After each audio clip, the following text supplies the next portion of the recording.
That's fine. Wagwan viewers and subscribers, welcome back to another wonderful episode of Bourbon Jamaican. We got Brady the Great dropping nukes, of course, and we got something new for 2024. Yeah, so we're gonna be tasting the brand new Bookers, the first batch of 2024. Stats for this year pulled up on my phone so it's easier to read.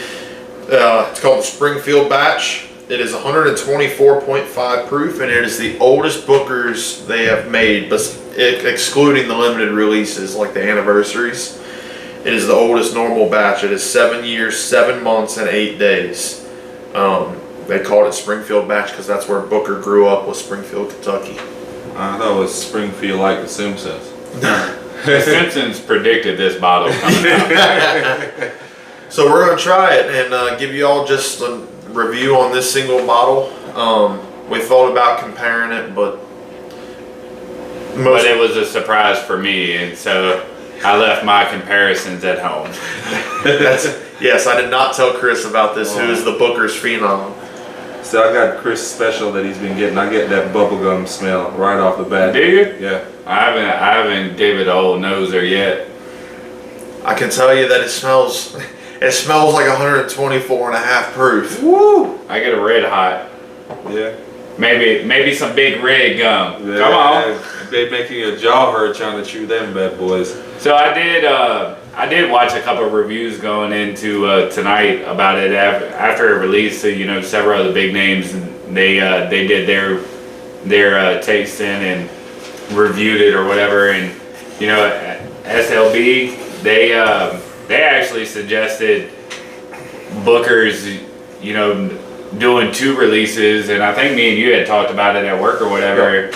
And I had never really thought about that because they put out an annual release quarterly for the Booker's lineup, and it's cool to go out and hunt them and get all 4 for the year or whatever, but I do feel like it would be better if they kind of reduced it down to 2 releases, a year, potentially a year, spring and fall, for a higher age, right? And so I'm anxious to really get into it just because it is a higher age statement and see what the significance is between this and the past 2 years, because I've thankfully with a little help from Brady and Sheldon over here being able to put me on, I've obtained the last 2 years of Bookers, and I'm really going into this year. I did not anticipate picking up any of the Booker's release. I'm more on the little book hunt now.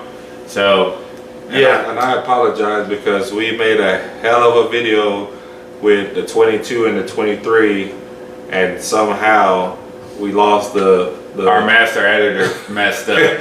I lost the voice and the commentary on there, and I thought that was probably one of our best videos because we did both series 4 bottles each, and then we put up the storyteller against 120 proof, 120 plus proof will make some good content, and we tasted all 4, and then we did 4 more, and then some of us was on the floor. So well, let's taste this thing, and then I'll give you guys my opinion on the Booker's brand. Oh my goodness. Oak, chocolate, caramel, cinnamon. I'm straight at oak and cinnamon. That's all. I'm getting a little bit of molasses, like it's real sweet. I could see that. I'm getting like a milk chocolate up front, but the finish definitely is molasses. I'm getting this like syrupy. A lot of people aren't probably going to agree with this, but first initial taste, the first thing that popped in my mind was Antique 107. What? It's a little bit sweeter. It's sweeter than but there's the burn factor and everything. Yeah. That's what came to my mind. Not that it tastes like that, but that was the first thing that came to my mind. I think we probably could finish this bottle in. It doesn't. In my opinion, it doesn't drink to the proof.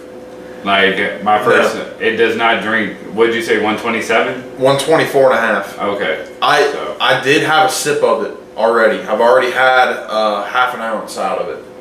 And when I first tried it off fresh crack, I thought it was very hot, but I got the same tasting notes. Now that it's sat in I split the bottle with a buddy, So I've had 375 sitting in a 750 for about 5 days now, and the proof is immensely dropped, in my opinion. It is super sweet. But it pretty much get it to open up a little bit. Yes, it's opened up a lot. A little bit of a kick. So, but definitely, this is something, whether you're new or you're a veteran to the bourbon game, you will absolutely sit down and enjoy this bottle. If you're trying to up your proof palette, this is something that you could get down with. Absolutely. It's not your normal Booker's where you don't get any peanut on it. No. Which is fine with me. Exactly. It's fine with me. Here's my issue with Booker's as a brand. Like Chris was saying, they do 4 releases a year. When I started bourbon hunting and collecting 3 years ago, Booker's was right at that 7 year. It was always like 7 years, 1 month, 6 years, 9 months, somewhere in that range. And they were $80, $75 maybe. In 3 years, it's gone up $25, and the age has gone up maybe 3 months, 4 months on average.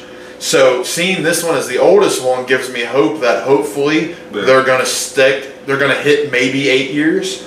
But then I still have to say to myself, I can get a Knob Creek store pick that's 9.5 to 10 years at 120 proof for $60 anywhere.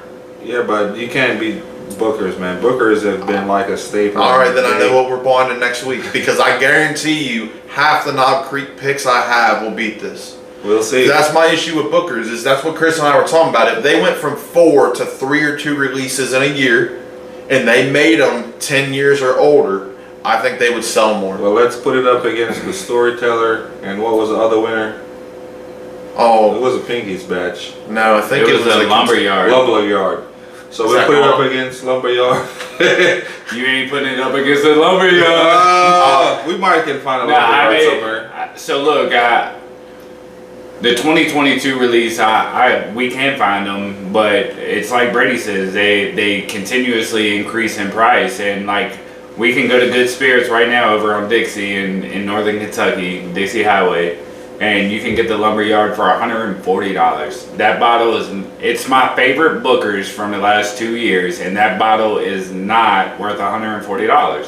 It just isn't. And on that particular, on the Lumberyard, I get the chocolate notes, and I get everything. It's very viscous. It's easy to drink. It's a great bottle share. If I was going to a bottle share, that's something that I would bring to a bottle share. But at $140, don't get me wrong, I sat there and contemplated for a minute, but it's not at $140. And to his point, you can go get the everyday shelfer of Knob Creek 9 year for $60 and just enjoy it just as much.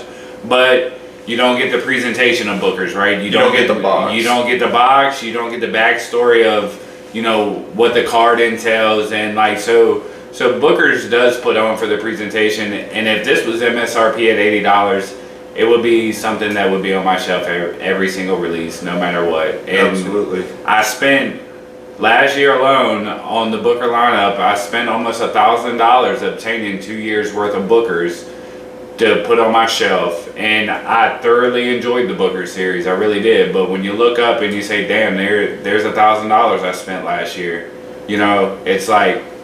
There was probably about 2 or 3 that I really was like, hey, go pick this Booker's up. Yep. The recommendation wasn't worth, the hype of just having it on my shelf. Right? that's the issue a lot of people have that they talk about online, is that there's 4 batches. Not only are they all about the same age, but normally 1 to 2, everybody says sucks for the year. Yeah. So like last year, everybody hated the Apprentice batch. Well, it was $100. So if you spent $100 and got the Apprentice and hadn't seen any reviews, well, now you just wasted $100. Yeah, Mighty Fine was up there too. Mighty Fine was good. Was more accessible though, and it was a cheaper one out of the other bunch, because you could get the Mighty Fine at $80-$90. Yeah, for some reason I felt like there was a lot more of it. Yeah. But here's the thing. All right, so next week we'll have to take this, the winner for 23, which was Storyteller, and I'll bring a Knob Creek pick, and we'll blind them. And I guarantee you, the Knob Creek pick doesn't get last. We'll see. So but that's the thing though, is the Knob Creek is $60. Yeah. Y'all want to put it up with the little book? We could. I should have brought the little book. The Daddy versus the Son. Sounds good to me. I honestly forgot about the little book. Oh, I haven't tried the little book yet, but I'm excited. There you have it, guys. Our honest opinions and what we think of it. If you see it, I would highly suggest grabbing it. You can't go wrong with it. This flavor, concept, it's all there. If you're new to the channel, don't forget to subscribe, like, and share. Returning viewers, we really appreciate the love and support. And Comment where you're from. Let us know where you're tuning in from. and if you've had it. Yeah, and if you've actually had a pour of this year's release, let us know what your thoughts are. Yep. Cheers. Thanks.